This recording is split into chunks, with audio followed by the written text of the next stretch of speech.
नमस्कार साथियों, मैं ओम सिंह भाटी। आज अपनी ऑर्गेनिक केमिस्ट्री का दूसरा वीडियो जिसमें हम इस चैप्टर को कंटिन्यू करने की कोशिश करेंगे। तो कल जो परसों वीडियो अपलोड हुआ था, उस वीडियो के अंदर हमने हाइड्रोकार्बन होते क्या है उसके बारे में जानकारी ली थी। उसके बाद में हाइड्रोकार्बन का वर्गीकरण, क्लासिफिकेशन के बारे में, और एक एक करके अपन ने एल्केन को स्टार्ट किया था। एल्केन के अंदर जो अपन ने पढ़ा था, मैं एक बार आपको बताना चाहूँगा कि अगले जो वीडियो जो पीछे हो गया है उसके अंदर अपन ने क्या पढ़ा था। एल्केन का सामान्य सूत्र आपको आना चाहिए। देखो, ये चीज़ आपको आनी चाहिए जो मैंने पिछले वीडियो के अंदर बताई है। उसके बाद में इस एल्केन को बनाने की जो विधियाँ आती हैं, इस एल्केन को जो बनाने की विधियाँ आती है, उन विधियों के बारे में अपन ने चर्चा कर ली थी। बहुत सारी विधियाँ थी जिसकी सहायता से अपन एल्केन को बना सकते हैं। उसके बाद में अगर बात करते हैं कि अगला जो टॉपिक है वो अपना रहेगा एल्केन के सामान्य गुणधर्मों की बात करेंगे, जिसमें भौतिक गुणधर्म आते हैं और रासायनिक गुणधर्म आते हैं। अगर अपन एल्केन के भौतिक गुणधर्मों की बात करते हैं, किसके भौतिक गुणधर्म, अगर आप इसको नोट भी कर सकते हो, अगर मैं कहूँ कि आप इसके खुद के अपने नोट्स भी बना सकते हो, तो ज़रूर अपने नोट्स बनाइए, ताकि जो आने वाले एग्ज़ाम हैं उसके अंदर आपका जो फर्स्ट से रिवीजन भी हो सके, ताकि आने वाले एग्ज़ाम के अंदर आपका रिवीजन है वो अच्छे से हो सके। पहले चैप्टर की बात करते हैं। आज का टॉपिक है एल्केन के भौतिक गुणधर्म। क्या बात करेंगे? एल्केन के भौतिक गुणधर्मों के बारे में बात करेंगे, जिसमें क्वेश्चन पूछने की संभावना है वो बिल्कुल कम रहती है। भौतिक गुणधर्म मतलब बाहरी रूप से आप उसको क्या देख सकते हो। अगर अपन कहें बिल्कुल शॉर्ट के अंदर बात करते हैं कि C1 से लेकर C4 तक के सदस्य जो होते हैं, C1 मतलब मीथेन, एथेन, प्रोपेन और ब्यूटेन, ये जो होते हैं वो प्रकृति के अंदर गैस के रूप में पाए जाते हैं। किस रूप में पाए जाते हैं? गैस के रूप में पाए जाते हैं। C5 से लेकर C17 तक 17 कार्बन तक होते हैं, वो आपके किस अवस्था में पाए जाते हैं? लिक्विड अवस्था में पाए जाते हैं, द्रव अवस्था में पाए जाते हैं। और इसके बाद में जो C18 प्लस कार्बन वाले जितने भी एल्केन श्रेणी के सदस्य होते हैं वो क्या होते हैं? आपके सॉलिड स्टेट या फिर ठोस अवस्था में पाए जाते हैं। किस अवस्था में पाए जाते हैं? ठोस अवस्था में पाए जाते हैं। अब दूसरी बात अगर यहाँ से अपन करते हैं कि जो एल्केन श्रेणी के सदस्य होते हैं वो आपके क्या होते हैं? अद्रवीय होते हैं। अब अद्रवीयता पैदा क्यों होती है? क्योंकि एल्केन के अंदर क्या होता है? कार्बन होता है और हाइड्रोजन होता है। दोनों की विद्युत ऋणता में अंतर होने के कारण क्या होते हैं? ये अद्रवीय, मतलब कोई ध्रुव नहीं बनता है। उसके बाद में अगर अपन बात करते हैं तो ये क्या होते हैं? जल में क्या होते हैं? अविलेय होते हैं। जल में अविलेय होते हैं। लेकिन अगर कोई कार्बनिक विलायक हैं, कार्बनिक विलायक की बात करें, जैसे कार्बन टेट्राक्लोराइड है या फिर बेंजीन है, उनके अंदर ये क्या होते हैं? विलयशील होते हैं। जल के अंदर क्या होते हैं? अविलेय होते हैं। किसके अंदर होते हैं? जल में अविलेय होते हैं, जल के अंदर अविलेय होते हैं। बाकी इन कार्बनिक विलायकों के अंदर ये जो एल्केन श्रेणी के सदस्य होते हैं वो क्या होते हैं? विलेय होते हैं। अगली बात करते हैं इसके गलनांक और क्वथनांक के बारे में। अगर इसके क्वथनांक की बात करते हैं, किसके बारे में? एल्केन के क्वथनांक के बारे में बात करते हैं, तो अगर एक सीधी सी बात आती है, देखो यहाँ से एक क्वेश्चन पूछा भी जा सकता है। ये वाला पॉइंट बहुत इंपॉर्टेंट पॉइंट है। यहाँ से क्वेश्चन पूछा जा सकता है कि जो एल्केन के गलनांक, क्वथनांक और घनत्व, इन तीनों एक दूसरे के ऊपर निर्भर करते हैं। क्वथनांक की बात करते हैं तो क्वथनांक कार्बन की संख्या बढ़ेगी। जैसे जैसे अपन कह सकते हैं कि कार्बन की संख्या बढ़ने पर कार्बन की संख्या बढ़ेगी, कार्बन की संख्या क्या होती है? बढ़ती है। अगर कार्बन की संख्या बढ़ती है तो इनके क्या होते हैं? गलनांक, क्वथनांक, किसके? मतलब कार्बन की संख्या बढ़ने पर इनके गलनांक जो क्वथनांक होते हैं वो क्या होते हैं? बढ़ते हैं। गलनांक, क्वथनांक क्या होंगे? बढ़ेंगे। कार्बन की संख्या बढ़ेगी। जैसे CH4 मीथेन है और एक CH3, ये CH3 एथेन है। इन दोनों में क्वथनांक किसका ज़्यादा होगा? एथेन का क्वथनांक ज़्यादा होगा, क्योंकि कार्बन की संख्या बढ़ने पर गलनांक, क्वथनांक और घनत्व बढ़ते हैं, तो क्वथनांक भी क्या होता है? बिल्कुल अच्छे तरीके से बढ़ेगा। दूसरी आप ध्यान रखना है कि एक सम कार्बन वाला कार्बन है, सम कार्बन है जिसके अंदर जैसे दो कार्बन हो सकते हैं, 4 कार्बन हो सकते हैं, 6 कार्बन हो सकते हैं।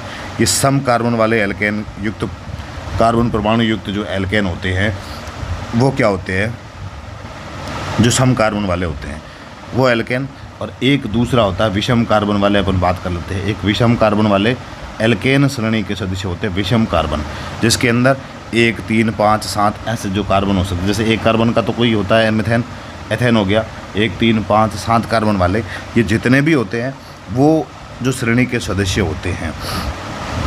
इनके अंदर जो सम कार्बन वाले होते हैं, अगर अपन इसकी बात करते हैं तो इनमें जो मैथिल समूह आता है, कि कौन सा समूह, जो मैथिल समूह CH3 आता है, जो मैथिल समूह आता है वो क्या होता है, एक ही दिशा में होता है। कैसे होता है, एक ही दिशा में होता है, इसलिए इनके गलनांक और क्वथनांक क्या होते हैं, अधिक होते हैं। एक ही दिशा में होने के कारण क्या होती है, अगर अपन बात करते हैं कि इनकी जो सुव्यवस्थित होते हैं, इनकी जो संरचना होती है वो बिल्कुल सुव्यवस्थित होती है।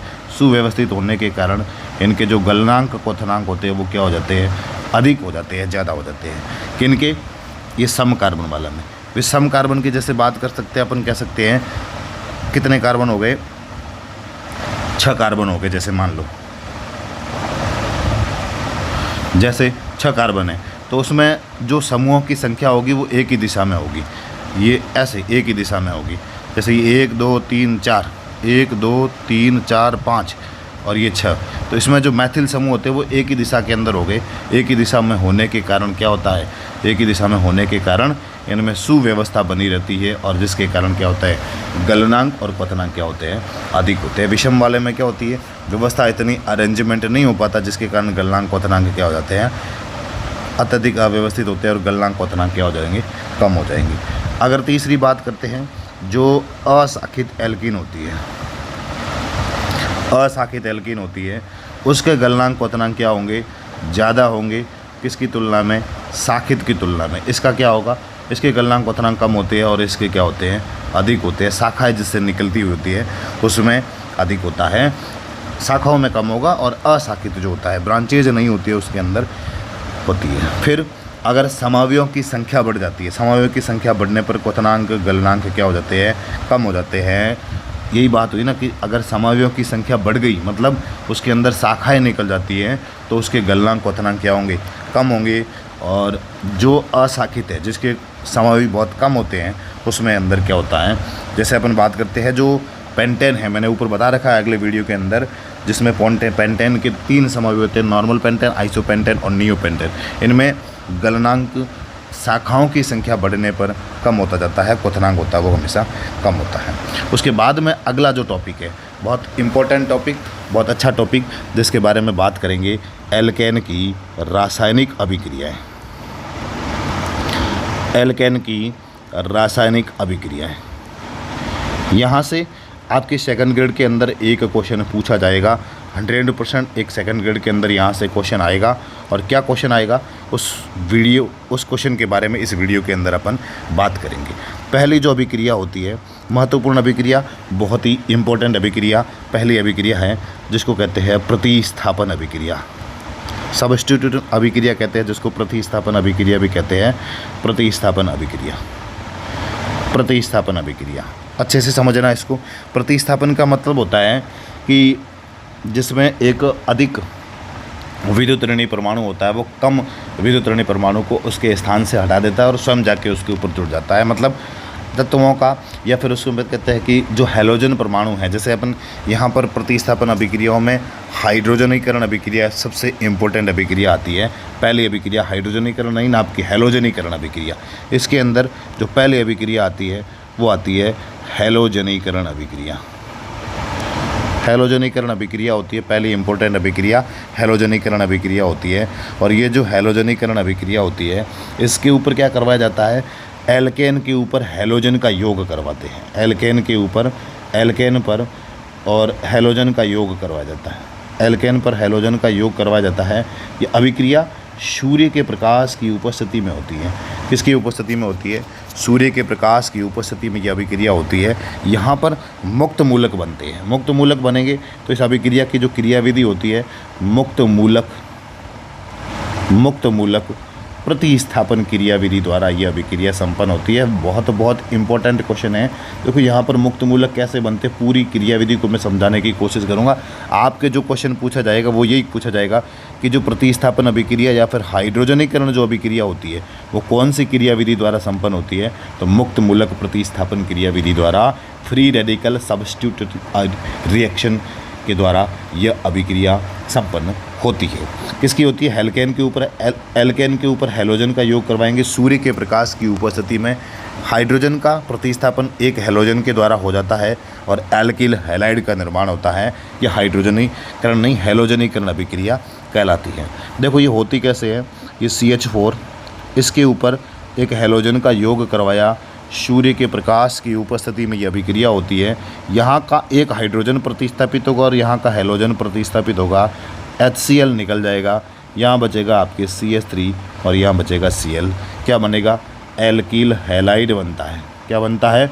एल्किल हैलाइड आपका यहाँ पर जाके बन जाता है, एल्किल हैलाइड का निर्माण होता है।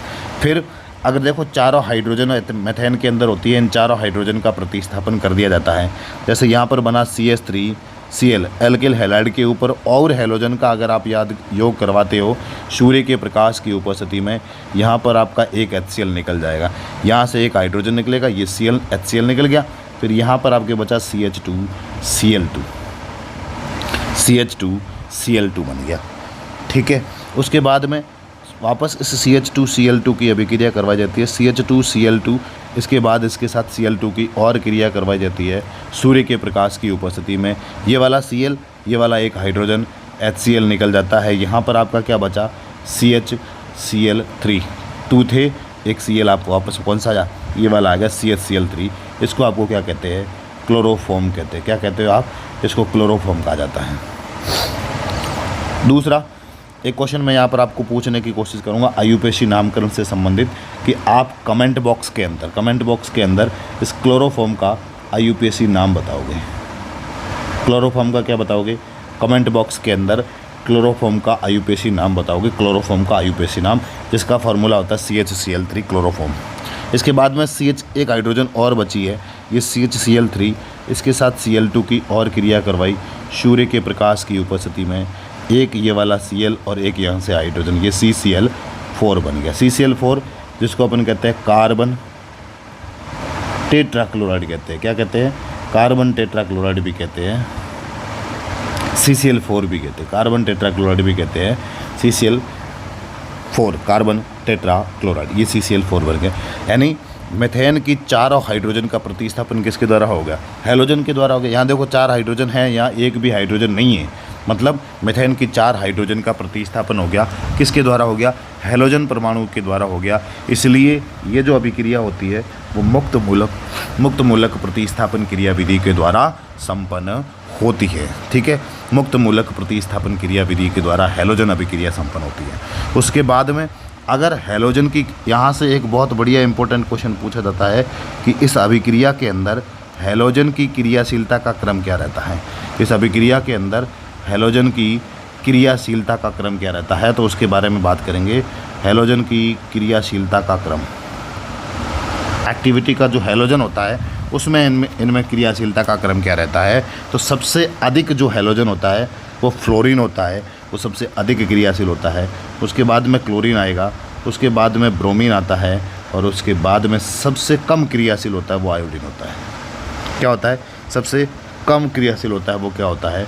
आयोडीन होता है। हैलोजन की क्रियाशीलता का क्रम होता है, ये वाला बहुत इंपॉर्टेंट है, और आपके सेकंड ग्रेड के एग्ज़ाम के अंदर मुझे पूरी उम्मीद है कि ये एग्ज़ाम के अंदर क्वेश्चन में पूछा जाएगा, पूछा भी गया है और आने वाले टाइम के अंदर भी पूछा जाएगा। ये हैलोजन की क्रियाशीलता का क्रम हो गया।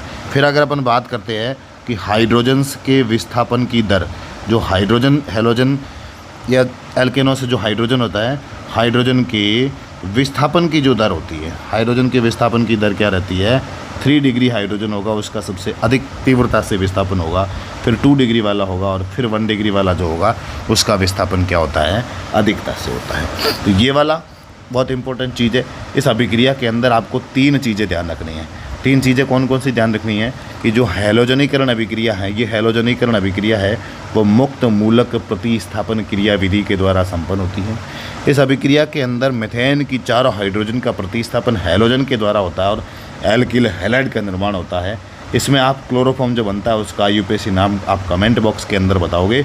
बाकी इस अभिक्रिया के अंदर हैलोजन की क्रियाशीलता का क्रम ये रहता है फ्लोरीन, क्लोरीन, ब्रोमीन, आयोडीन, और हाइड्रोजन के जो विस्थापन की दर रहती है 3 डिग्री, 2 डिग्री, 1 डिग्री, और ये हाइड्रोजन के विस्थापन की दर रहती है।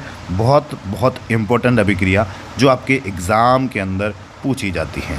आगे आने वाली जो अभिक्रिया होती है उसको, ये जो हैलोजनीकरण अभिक्रिया होती है वो आपकी किस क्रिया विधि के द्वारा संपन्न होती है?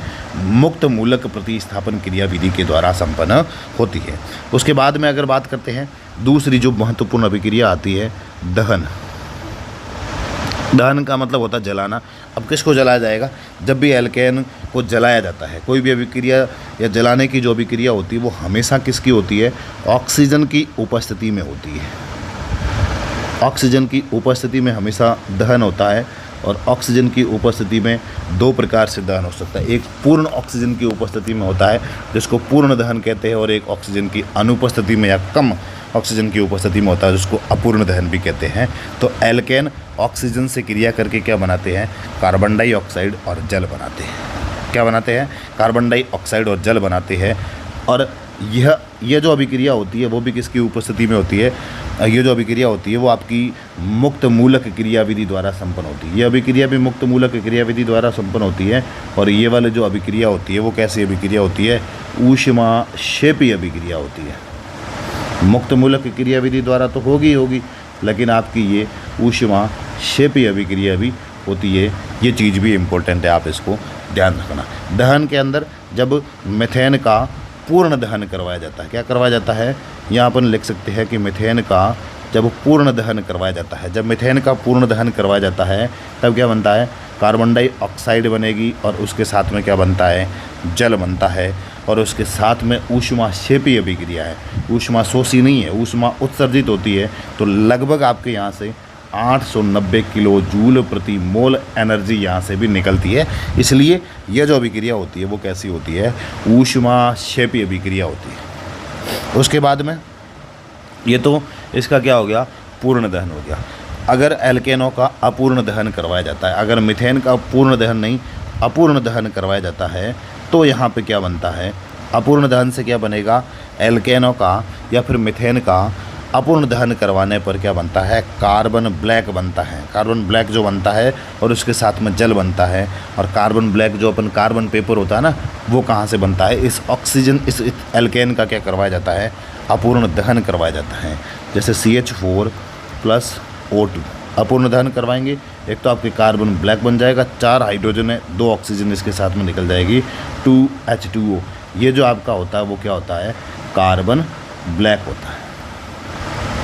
ये मैं NCERT को बिल्कुल आपको सामने बिल्कुल अच्छे से करवा दूंगा। मेरी गारंटी है कि एक सिंगल क्वेश्चन भी ऑर्गेनिक केमिस्ट्री के अंदर आपका बाहर नहीं जाएगा।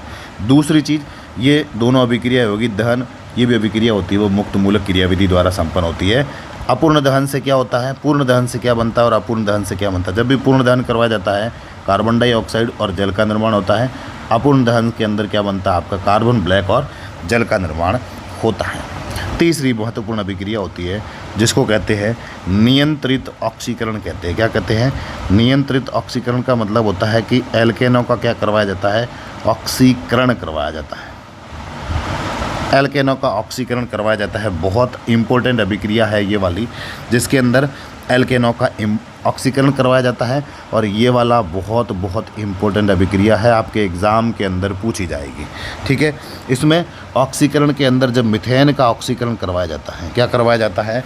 मीथेन का आपके ऑक्सीकरण करवाया जाता है। किसकी उपस्थिति में करवाया जाता है? जब मीथेन का ऑक्सीकरण या फिर एल्केनों का ऑक्सीकरण करते हैं, उच्च दाब और वायु के लगातार प्रवाह के साथ में अगर उत्प्रेरक की उपस्थिति में एल्केनों को अपन क्या करते हैं? गर्म करते हैं या फिर इनका ऑक्सीकरण करते हैं, तो क्या बनता है? अलग अलग प्रकार के क्या बनते हैं? उत्पाद बनते हैं इनका ऑक्सीकरण करवाने पर। अब देखो क्या होता है, बिल्कुल आप समझने की कोशिश करना कि यहाँ से कैसे इनका ऑक्सीकरण होता है। इम्पोर्टेंट अभिक्रिया है, 100% एग्ज़ाम के अंदर पूछी जाएगी, समझना भी है और ट्रिक के साथ आप इसको याद भी रख सकते हो कि जब मीथेन का ऑक्सीकरण करवाया जाता है, मीथेन का क्या करवाया जाता है, ऑक्सीकरण करवाया जाता है, मतलब ऑक्सीजन मीथेन को जलाया जाता है ऑक्सीजन की उपस्थिति में, ऑक्सीजन के साथ में।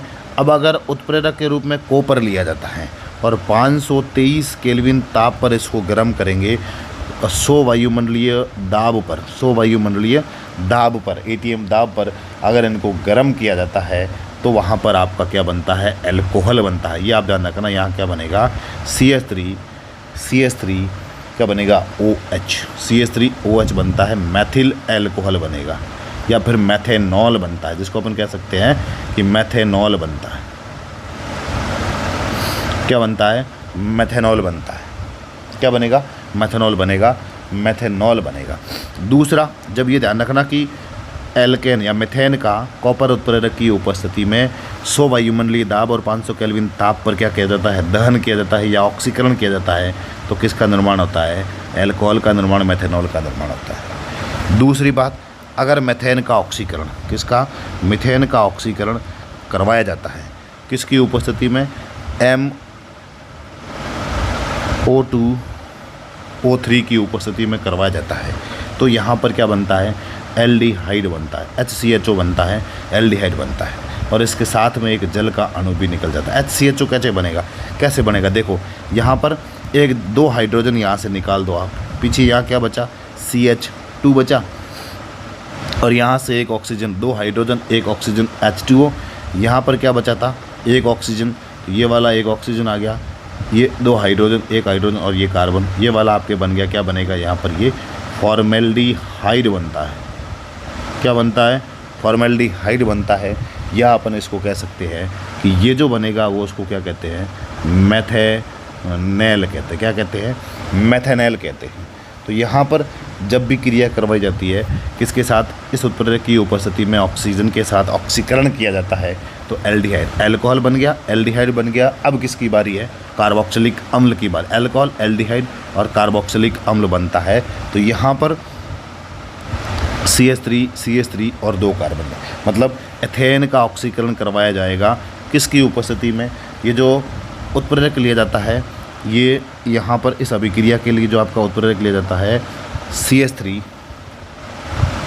C डबल बॉन्ड O का होल 2 Mn, ये वाला ऑक्सीकरण लिया जाता है और ऑक्सीकारक पदार्थ यहाँ पर उत्प्रेरक की उपस्थिति, उत्प्रेरक लिया जाता है, कैटालाइज लिया जाता है और यहाँ पर जो आपका ये O2 है और यहाँ पर जो उत्पाद बनेगा वो क्या बनता है, कार्बोक्सिलिक अम्ल बनता है, CH3COOH, 2 अणु बनेंगे, कार्बोक्सिलिक एसिड के बनेंगे। तो यहाँ पर क्या बनता है, एसिटिक अम्ल बनता है। क्या बनता है, एसिटिक अम्ल बनता है। ये बहुत इंपॉर्टेंट अभिक्रिया है, तीनों अभिक्रिया बहुत इंपॉर्टेंट अभिक्रिया होती है। एसिटिक अम्ल बन जाता है और उसके साथ में 2H2O निकल जाता है।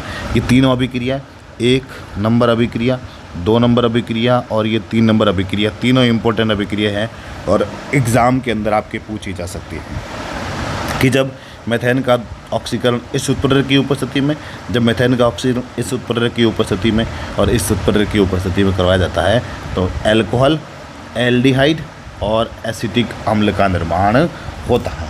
ये बहुत इंपॉर्टेंट अभिक्रिया है। आज की ये इस वीडियो की सबसे इम्पोर्टेंट अभिक्रिया और एग्ज़ाम की दृष्टि से बहुत इम्पोर्टेंट अभिक्रिया होती है ये। यहाँ से एग्ज़ाम के अंदर भी क्वेश्चन क्या होता है आपके पूछा जाता है। अब आगे बात करते हैं, सामान्य तौर पर NCERT की बुक कहती है और अपन भी कह सकते हैं कि साधारण रूप से एल्केनों का ऑक्सीकरण होता नहीं है, लेकिन जो 3 डिग्री हाइड्रोजन वाले एल्केन श्रेणी के सदस्य होते हैं, जो 3 डिग्री हाइड्रोजन जिनके अंदर पाई जाती है, वो क्या करते हैं, KMnO4 के साथ ऑक्सीकृत होकर उस तरह का 3 डिग्री एल्कोहल देने का काम करते हैं। कैसे, एल्केनों का सामान्यतः पर यहाँ पर लिख सकते हैं कि सामान्यतः, आप अपने नोट्स में भी लिख देना कि सामान्यतः एल्केनों का ऑक्सीकरण होता नहीं है। सामान्यतः क्या कह सकते हैं कि जो एल्केनों का है वो ऑक्सीकरण नहीं होता है, लेकिन परंतु कह सकते हैं कि KMnO4, परंतु potassium permanganate potassium KMnO4 potassium permanganate के साथ में ऑक्सीकृत होकर, परंतु KMnO4 पोटेशियम परमैंगनेट से ऑक्सीकृत होकर क्या देते हैं, संगत एल्कोहल देते हैं। संगत एल्कोहल का मतलब हो गया कि जिस तरह का 3 डिग्री हाइड्रोजन लिया था, संगत एल्कोहल बनाते हैं। क्या बनाते हैं? संगत एल्कोहल बनाते हैं। तो 3 डिग्री हाइड्रोजन वाली क्या लेनी है, एल्केन श्रेणी का सदस्य लेना है। उसके ऊपर ये CH3, ये आपका CH3 और ये CH3 और ये, इसके ऊपर KMnO4 की उपस्थिति में आप इसके ऊपर योग करवा दो। क्या करवाना है आपको? ऑक्सीकरण करवाना है। ऑक्सीकरण करवाओगे तो क्या बनता है, संगत एल्कोहल बनता है। CH3, ये CH3 और ये OH क्या बनता है, 3 डिग्री एल्कोहल बनता है। क्या बनता है? 3 डिग्री एल्कोहल का निर्माण होता है। और ये लाइन याद रखना कि सामान्यतः एल्केनों का ऑक्सीकरण होता नहीं है, परंतु KMnO4 के साथ ऑक्सीकृत होकर ये जो एल्केन 3 डिग्री एल्केन वाली होती है, जो 3 डिग्री हाइड्रोजन होते हैं, जिसके अंदर कौन से हाइड्रोजन होते हैं, 3 डिग्री हाइड्रोजन वाले जो एल्केन श्रेणी के सदस्य होते हैं, वो KMnO के साथ ऑक्सीकृत होकर संगत एल्कोहल का निर्माण करते हैं। इसके बाद में जो सबसे महत्वपूर्ण तीसरी अभिक्रिया हो गई है, चौथी अभिक्रिया होती है, बहुत अभिक्रिया इंपॉर्टेंट अभिक्रिया है चौथी अभिक्रिया, जिसको अपन कह सकते हैं कि भाप के साथ अभिक्रिया। किसके साथ अभिक्रिया? भाप के साथ, स्टीम जिसको कहते हैं, स्टीम भाप के साथ अभिक्रिया करवाई जाती है। किसकी? भाप मतलब जल ही कह सकते हैं, तो उसके साथ क्रिया करवाई जाती है। मीथेन की, अगर अपन मीथेन की क्रिया करवानी है, किसके साथ में? मीथेन की क्रिया भाप के साथ में। भाप का सूत्र क्या होता है? H2O। भाई भाप जल ही तो होता है। ये निकल उत्प्रेरक की उपस्थिति में अभिक्रिया करवाई जाती है। इसको जब भी गर्म किया जाता है तो एक बनेगा CO+3H2। कौन सी गैस बनती है? यहाँ पर जो आपका बनता है ये वाटर गैस बनती है। क्या बनती है? वाटर गैस, जिसको अपन हिंदी में जल गैस भी कहते हैं। तो वाटर गैस का निर्माण होता है। भाप के साथ क्रिया करवाने पर क्या बनती है? वाटर गैस या फिर जल गैस का निर्माण होता है।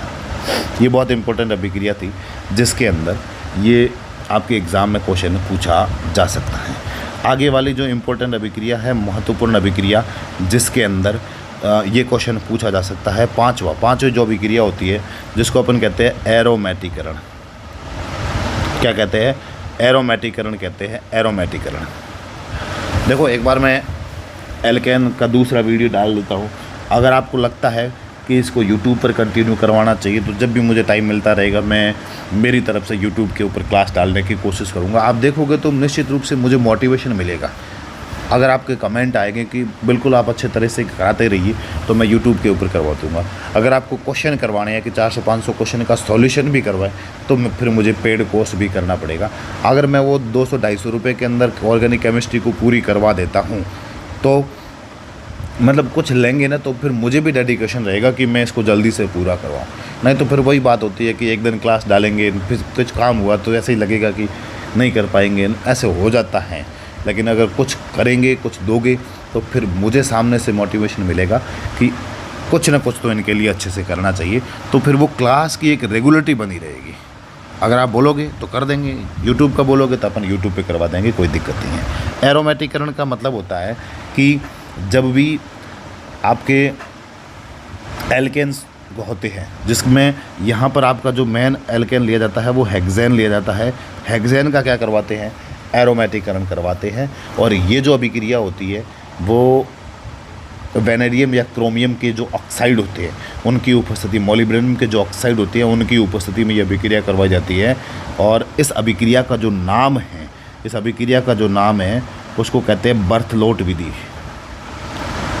इस अभिक्रिया का नाम है, उसको कहते हैं बर्थलोट विधि। ये बेंजीन निर्माण की अभिक्रिया होती है। जब भी हेक्सेन का एरोमेटिकरण किया जाता है, किसकी उपस्थिति में? क्रोमियम का ऑक्साइड मतलब Cr2O3 और वेनेडियम ऑक्साइड V2O5, वेनेडियम पेंटा ऑक्साइड जिसको कहते हैं, और मोलिब्डेनम ट्राईऑक्साइड MO2O3, इसकी उपस्थिति में करवाई जाती है। 773 केल्विन ताप के ऊपर जब हेक्सेन को गर्म किया जाता है तो किसका निर्माण होता है? बेंजीन का निर्माण होता है। देखिए ये अभिक्रिया कैसे होती है, उसको एक बार आप देख लीजिए। ये आपका CH3, उसके बाद में ये CH3 एक, ये CH3